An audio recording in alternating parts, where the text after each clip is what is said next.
Hello दोस्तों, आज हम लोग जानेंगे कुकिंग के कुछ ऐसे टिप्स एंड ट्रिक्स और किचन के कुछ ऐसे टिप्स एंड ट्रिक्स जिसे फॉलो करके और यूज करके ना सिर्फ आप अपना टाइम बचा सकते हैं बल्कि पैसे भी ढेरों बचा सकते हैं। और मैं आपको बताऊं, ये छोटे छोटे टिप्स एंड ट्रिक्स रहते हैं जो कि बहुत ही ज़्यादा काम के रहते हैं। और ये टिप्स को अगर आप फॉलो करके चीज़ों को बनाओगे तो बहुत ही बेहतरीन चीज़ आपकी जो है वो बन के तैयार होगी। बस छोटे छोटे रहते हैं लेकिन बहुत ज़्यादा काम के रहते हैं। तो चलिए जानते हैं कौन से वो टिप्स एंड ट्रिक। दोस्तों, सबसे पहले टिप्स एंड ट्रिक्स है गैस के बर्नर को लेकर। आप देख रहे हैं ये गैस के बर्नर जो है वो कितना ज़्यादा गंदा है और ये नॉर्मली हमारे किचन में ये चीज़ें होती है। तो भाई इसको साफ़ कैसे करना, अगर आप ऐसे साफ़ करने चाहोगे तो बहुत ज़्यादा आपको टाइम लग जाएगा। लेकिन छोटी सी टिप्स के साथ में या ट्रिक के साथ में साफ़ करोगे तो बहुत ही आसानी से साफ़ भी हो जाएगी और बिल्कुल भी आपको टाइम नहीं लगेगा। तो सबसे पहले तो मैंने खाने का सोडा डाली हूँ, उसके बाद में थोड़ा सा पानी डाली हूँ। आप चाहे तो पानी की जगह विनेगर भी डाल सकते हैं क्योंकि उससे बहुत अच्छा रिएक्शन होती है जिससे कि चीज़ों के बहुत ही अच्छी तरह से मतलब कि क्लीन करने का काम जो है वो करती है। उसके बाद में अगर आपके पास में विनेगर नहीं है तो आप क्या कर सकते हैं, नींबू जो है ना, तो नींबू को आधा काट कर देखिए नींबू के रस को जो है वो डाल दीजिए। जैसे आप नींबू का रस डालोगे वैसे ही आप रिएक्शन देख रहे हैं। तो इसी की वजह से क्या होती है, बहुत ही आसानी से ये क्लीन होती है। और जितने भी मैल वगैरह जो रहता है ना, हम खाना बनाते हैं बहुत सारे दाग इसमें रह जाते हैं, तो वो भी बहुत ही आसानी से निकलेगी। तो क्या करना है, ये नींबू को डालकर, नींबू के रस जो है उसको डालकर इसको अच्छी तरह से घस लेना है नींबू से ही। ये देखिए इस तरह से, तो आप देखोगे कि बहुत ही अच्छी तरह से क्लीन होती है। उसी तरह से मैं दूसरे जो बर्नर है उसको भी सेम इसी तरह से करूंगी। तो मैं क्या की हूँ, पहले तो खाने का सोडा जो है वो डाल दी हूँ। अगर आपके पास में सोडा नहीं है तो आप क्या कर सकते हैं, यूनो रहता है ना, तो उसको भी डालकर इसी तरह से आप साफ कर सकते हैं। तो बहुत ही अच्छी तरह से क्लीन जो है वो हो जाती है। तो मैंने क्या की हूँ, सोडा डाल के नींबू के रस जो है वो डाली हूँ और इसी से क्या करूँगी, अच्छी तरह से घस लूँगी। घस कर इसको क्या करना है, ऐसे ही 5 मिनट के लिए छोड़ दें।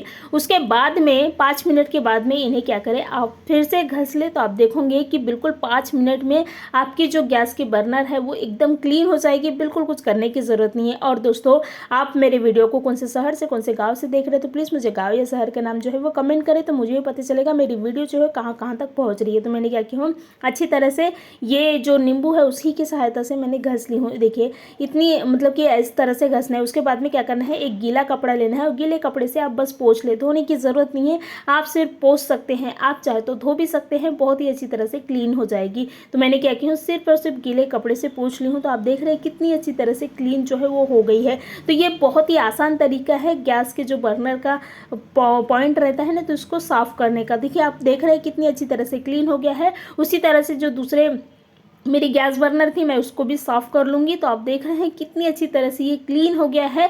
बहुत ही आसान तरीका है ये साफ़ करने का। बस सोडा और नींबू से आप क्या कर सकते हैं, अपने गैस बर्नर को जो है वो चमका सकते हैं। तो मैंने क्या की हूँ, अच्छी तरह से पोंछ ली हूँ। पहले तो गीले कपड़े में, उसके बाद में सूखे कपड़े में आप पोंछ लिए, देखिए इस तरह से। उसके बाद में आप देखिएगा इसका कमाल, कितनी आसानी से मेरी जो गैस बर्नर है वो साफ़ हो गई है। ये करते वक्त मैंने बिल्कुल भी वीडियो को स्किप नहीं की थी, बिल्कुल जैसा का वैसा आप लोगों के साथ में शेयर की हूँ। देखिए पहले कैसा था और अब कैसा है। और ये करते वक्त मुझे बहुत ज़्यादा टाइम नहीं लगे, बहुत ही कम टाइम में मैंने ये जो है गैस बर्नर को चमकाई हूँ। नेक्स्ट हमारे टिप्स एंड ट्रिक्स है आम की चटनी को लेकर। अभी फिलहाल आम का सीज़न चल रहा है। अभी अगर आपके पास में कच्चे आम मिल रहे हैं, वैसे भी कच्चे आम मिलते हैं, लेकिन उसकी चटनी कैसे बनाना, बहुत ही टेस्टी चटनी जो है उस ये आम की बनती है। तो मैंने क्या करूँगी, सबसे पहले तो इसकी छिलके जो है वो निकाल लूँगी। आप चाहे तो छिलके चाकू की सहायता से निकालें या फिर इस तरह से पिलर रहता है ना, जिससे आप आलू वगैरह छिलते हैं, आप किसी की भी छिलके निकालते हैं, तो वो पिलर से भी आप क्या कर सकते हैं, आम को छील सकते हैं। बहुत ही आसानी से आम जो है वो छीलकर हो जाती है। अगर आपके पास में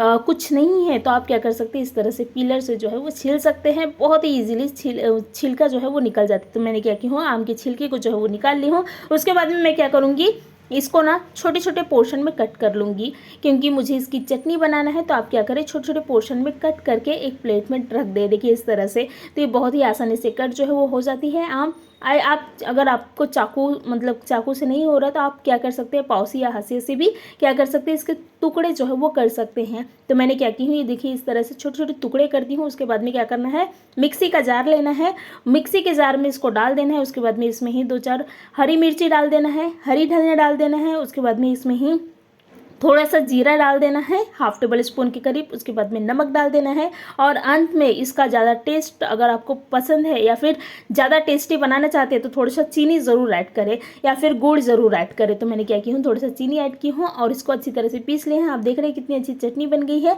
इसे आप ऐसे भी खा सकते हैं या फिर आप क्या कर रहे हैं, इसको थोड़ा सा फ्राई कर दें।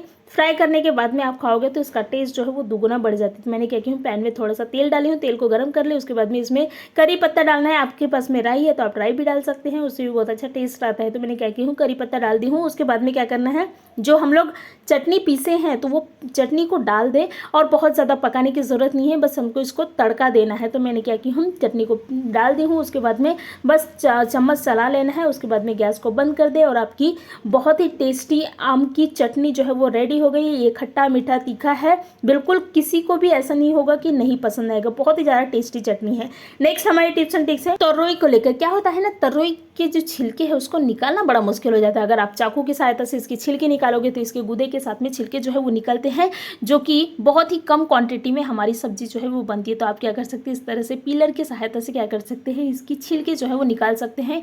ईजिली छिलके भी निकल जाती है और बिल्कुल भी कुछ करने की ज़रूरत नहीं है। मतलब कि इसकी जो गुदा रहता है ना वो भी बिल्कुल नहीं निकलती, सिर्फ और सिर्फ छिलके निकलते हैं। और ये छिलके निकालने का बहुत ही आसान तरीका है। तो मैंने क्या की हूँ, पीलर की सहायता से इनके छिलके जो है वो निकाल ली हूँ। देखिए इस तरह से बहुत ही आसानी से छिलके जो है वो निकल जाते हैं। कभी आप तरोई खाएंगे तो मतलब उसका रहता है ना, छिलका ही निकालना बहुत मुश्किल हो जाता है। तो इस तरह से आप छिलके को जो है निकाल ले। तो मैंने क्या किया, छिलके को निकाल ली हूँ। उसके बाद में मैंने इसको कट कर ली हूँ। देखिए इस तरह से बारीक बारीक कट कर लेना है। उसके बाद में मैं आपको बताऊंगी कि इसकी सब्जी कैसे बनाना है और ज़्यादा टेस्टी कैसे बनाना है। तो मैंने इसमें पानी डाल दी हूँ, देखिए इस तरह से। उसके बाद में क्या करेंगे, कढ़ाई को गर्म करेंगे और कढ़ाई में ना तेल डाल देंगे। देखिए इस तरह से। तो मैंने कढ़ाई को गर्म कर दी हूँ, कढ़ाई में तेल डाल दिए हैं। तेल आप नॉर्मली जैसे सब्जी में डालते हैं वैसे ही तेल डालें, 3 से 4 टेबल स्पून के करीब। तो मैंने क्या किया हूँ, तेल जो है वो डाल दी हूँ। उसके बाद में इसमें, और याद रखें तरोई या लौकी की सब्जी में कभी भी प्याज अदरक लहसुन ना डालें, ये ऐसे ही इसकी सब्जी जो है वो ज़्यादा टेस्टी बनती है। तो मैंने थोड़ा सा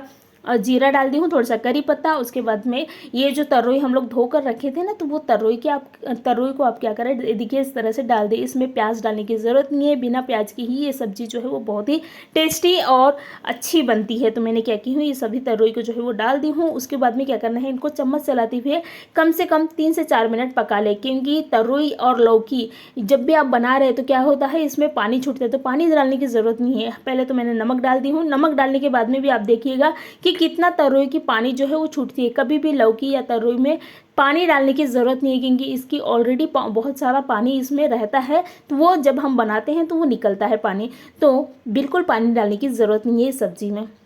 तो मैंने क्या की हूँ, अच्छी तरह से चम्मच चलाते हुए इनको पका ली हूँ। तो ढक कर इन्हें कम से कम 3 से 4 मिनट पका ले। और आप देख रहे हैं कितनी सारे पानी जो है वो निकला है। इस तरह से आप सब्जी बनाओगे। और ये सब्जी ना जब हम कट करते हैं तो ज़्यादा क्वांटिटी में रहता है, लेकिन बनने के बाद में थोड़ा सा ही हो जाता है। तो नमक आप अपने हिसाब से डालें, क्योंकि जितना आप 1 किलो अगर तरोई ले रहे तो आधा किलो की सब्जी के हिसाब से नमक डालें। मतलब नमक थोड़ा सा कम ही डालें, क्योंकि ये ज़्यादा दिखने में ज़्यादा दिखता है, लेकिन जब बनती है तो थोड़ा सा ही बनती है। तो इसको ज़्यादा टेस्टी बनाने के लिए मैंने क्या की हूँ, चना की दाल इसमें डाल दे तो बहुत ही ज़्यादा टेस्टी बनती। तो मैंने भिगोई थी कम से कम 2 घंटे पहले ये चने की दाल को जो है वो भिगो दी थी। तो ये अच्छी तरह से भीग चुके हैं। तो उसके बाद में इसको डाल दे। तो इससे क्या होगी, सब्जी की क्वांटिटी भी बढ़ जाती है और खाने में भी बहुत ही ज़्यादा टेस्टी लगती है। तो मैं हमेशा जब भी तरोई की सब्जी बनाती हूँ या फिर आप लौकी की सब्जी बना रहे हैं या फिर पत्ता गोभी की सब्जी बना रहे, तो थोड़ा सा चना दाल जरूर ऐड करें। उससे क्या होता है, सब्जी के टेस्ट भी बढ़ता है और ये इसकी जो क्वांटिटी है ना वो भी बढ़ती है। तो मैंने क्या की हूँ, डाल दी हूँ। उसके बाद में नमक मिर्ची नमक तो मैंने पहले ही डाल दी थी। हल्दी और